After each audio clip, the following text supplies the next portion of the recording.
Hello YouTube world, welcome to my channel. This video is a review of the season finale of The Chi.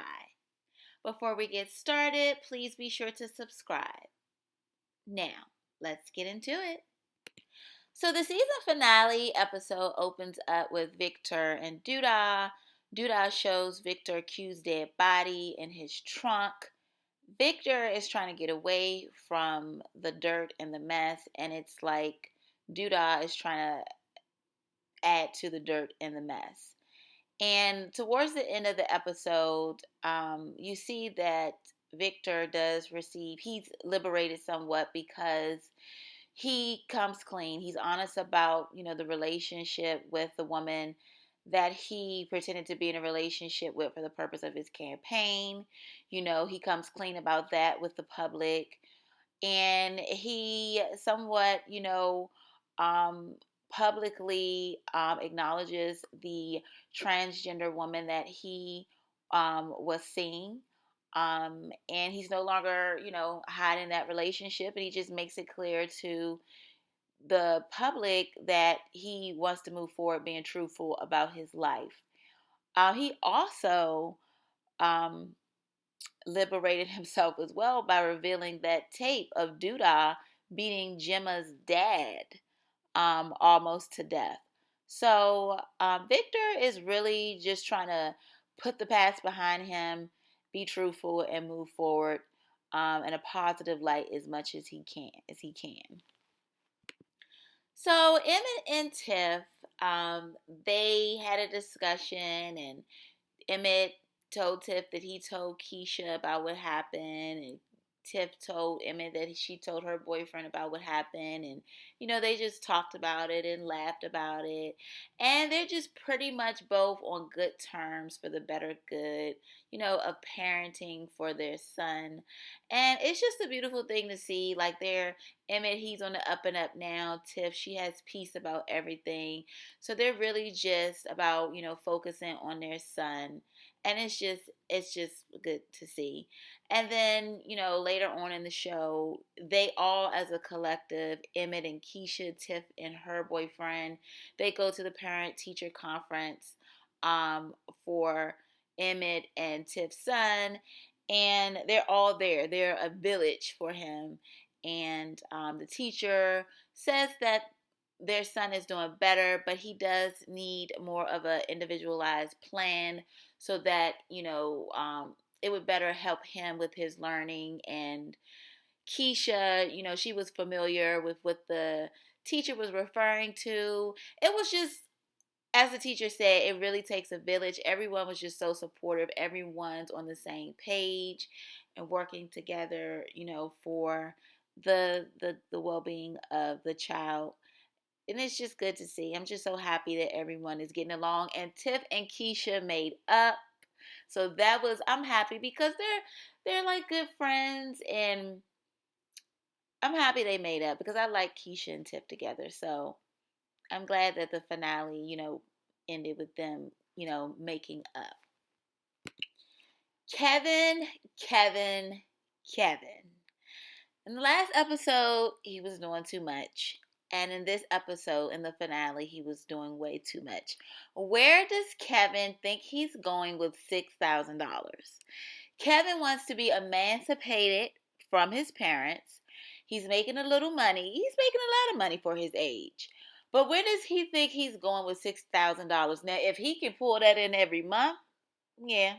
But I mean, is it going to be steady? I mean, but so far, like, he's making good money from, gaming, but no. Like, he just needs to relax a little bit. Like, his parents are not just so overbearing to the point where he feels like he needs to go and get his own place. But he was doing too much in the last episode, and he's doing too much this episode in the season finale. But we'll see what happens next season.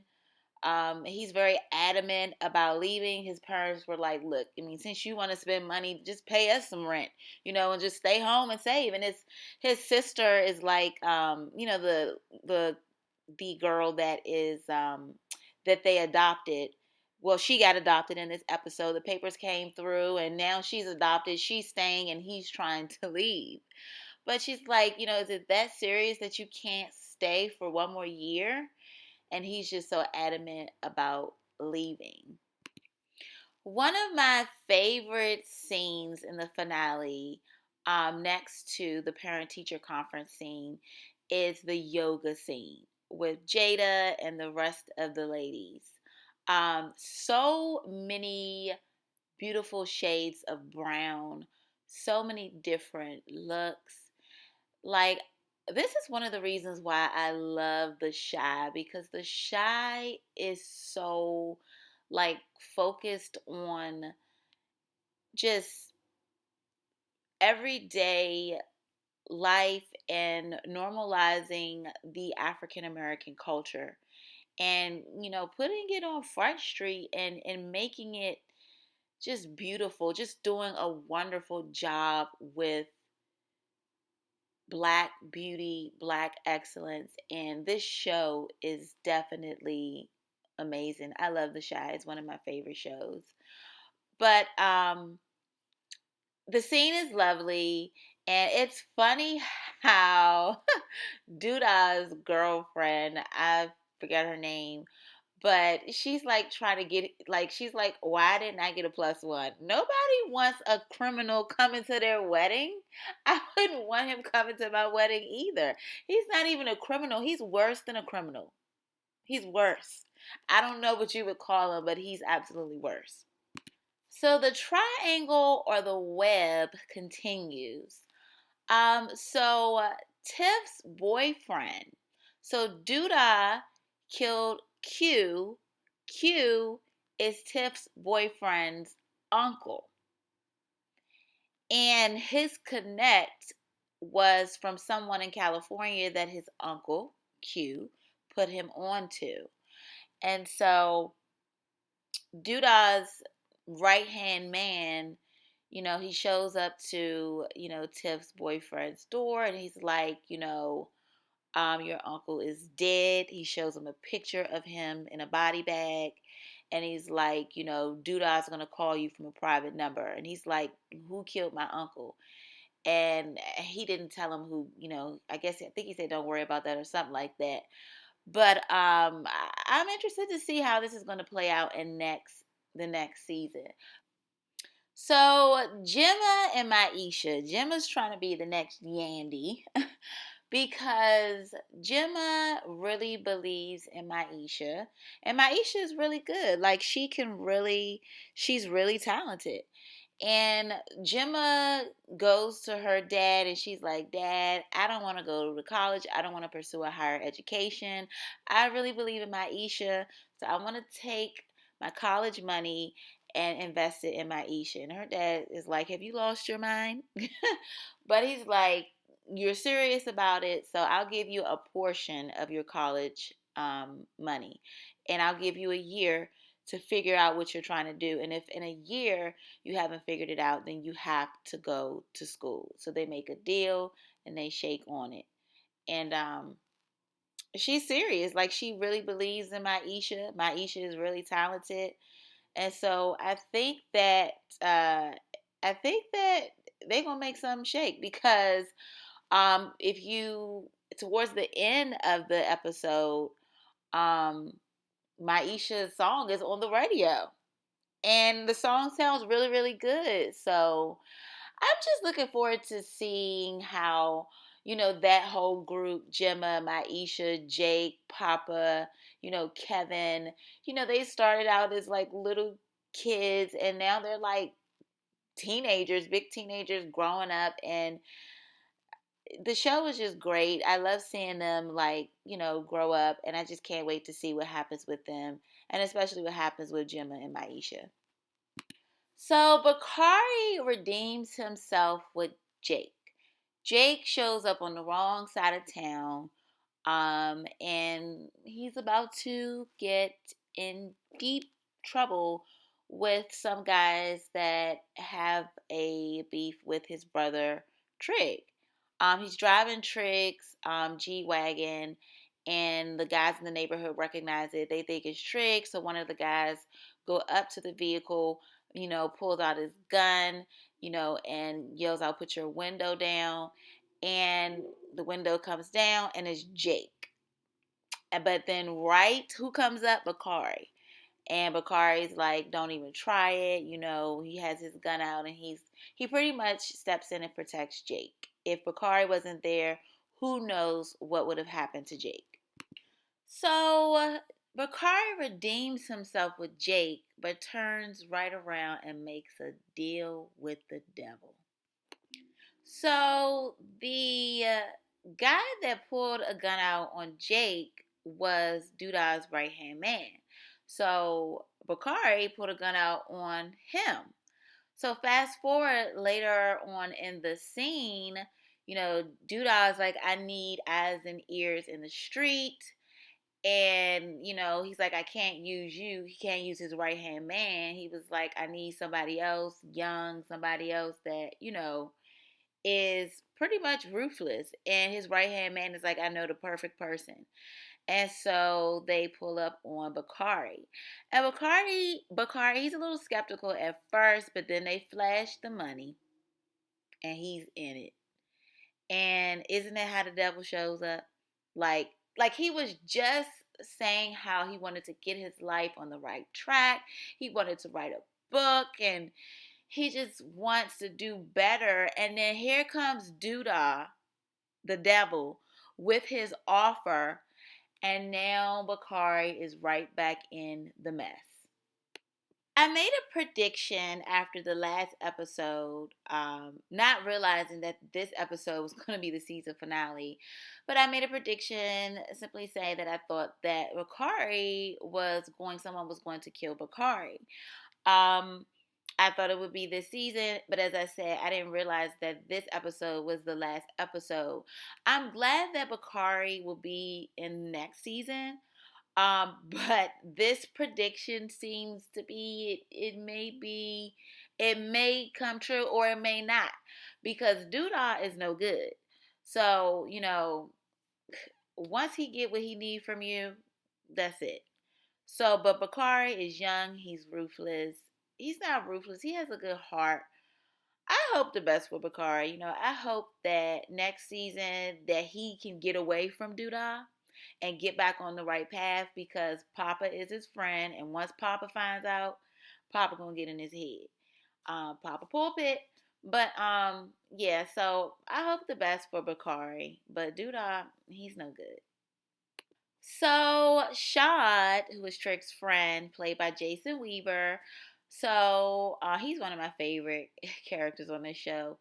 So he meets back up with his girlfriend Deja, after they're falling out, and he wants to come clean and tell her, what he did, how he slept with Trig's pretend girlfriend. And, before he's able to tell her, she has something she wants to tell him, and she lets him know how much of a good guy she thinks he is. And, she's just so proud of the man that he's growing into. And she wants to, stay with him, and she wants to take the next step in their relationship. And she wants him to move in with her. And he's just like in awe. He's like, "Okay, this is great news, and I can't dare open my mouth to tell you what I did, because I'm not about to mess this up." So, they're moving on with his relationship, but you know what they say, was done in the dark comes to light. Hopefully, he won't have to tell her what happened. Hopefully, she doesn't find out, because it's not necessary. Like, if he's changed and he's not going back, and she wants to move forward, as long as they both stay on the right path together, there's no reason to bring up something that happened in the past. But yeah, so I like them two together. I like Jason Weaver's character, and I hope they can continue on, and hope to see them next season. So Emmett's parents finally jumped the broom. It was so beautiful. Jada looked so beautiful in her dress, and Emma's dad, they just look like, I just love their story because it's so real. Like, relationships are not perfect. Sometimes you have couples that don't really go through too many ups and downs, but everybody goes through something. And when you have, like, their relationship was tumultuous, like they went through so much, but there is hope. And that's really, like, people really have relationships like that, and they don't think there's any hope, but there is hope. And that's the reason why I like, another reason why I like The Shy, because it definitely touches on real life issues. It's relatable. And somebody out there has had a similar situation to Emmett's parents, and they made it through, just like on the show. Emmett's parents made it through. But so beautiful. The wedding was so beautiful, and the dad, he didn't have his earpiece in, but he bought a house for them. Like, that was so beautiful. Like, the wedding was in the backyard, and she was saying how the backyard was perfect, and he was like, "Well, I bought the house." And she's like, "What?" She started to complain a little bit slightly, like, you bought a house and you didn't even let me see it first. I'm like, "Oh no, don't start." But it was all love, and it was so beautiful. They're so beautiful, and I'm just so happy that they made it. Beautiful. Not only did Bakari make a deal with the devil, but Emmett made a deal with the devil. Duda has a lot of people, by the throat. He has Bakari. He has um, Tiff's boyfriend. And he has Emmett. Although I really don't think Emmett had a choice. I mean, Doodah came at night with his right hand man, locked the door behind him. Like, when someone comes to you like that, they're not really giving you a choice. They're telling you this is what it is. I mean, you could think you have a choice. And you kind of do. It would just involve you fighting for your life. But, Emmett's smart. He knew. I think that I think dude, I wasn't really giving him a choice. It's like, you give up you partner with me, or you're gonna have some problems on your hand. And I was hoping from the last episode that, that wouldn't happen, that Duda wouldn't try to come and manhandle him, try to strong arm him, because Emmett worked so hard for this shop. Like, he's on the right path. But again, in comes the devil. When you're trying to do right, just try to throw a monkey wrench in your game. And Emmett, he, like I said, he wants to do, well by Keisha. He wants to provide the finer things in life for her and their family. And I knew he was going to get that painting for her. I knew it. But when she found out who that painting came from, the look on her face is like, you made a deal with the devil. All in all, this season of The Shy did not disappoint. I am so glad that we're going to get a sixth season. And this season was just fantastic. It was great. It was wonderful.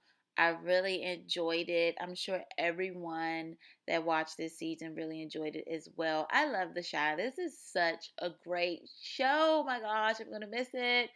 Like, hurry up and come back around. But this was really, really a great season. The Shy is one of the best shows on TV right now. Well, that's all I have for this video. Please be sure to like, comment, and subscribe. Until next time, TTYL.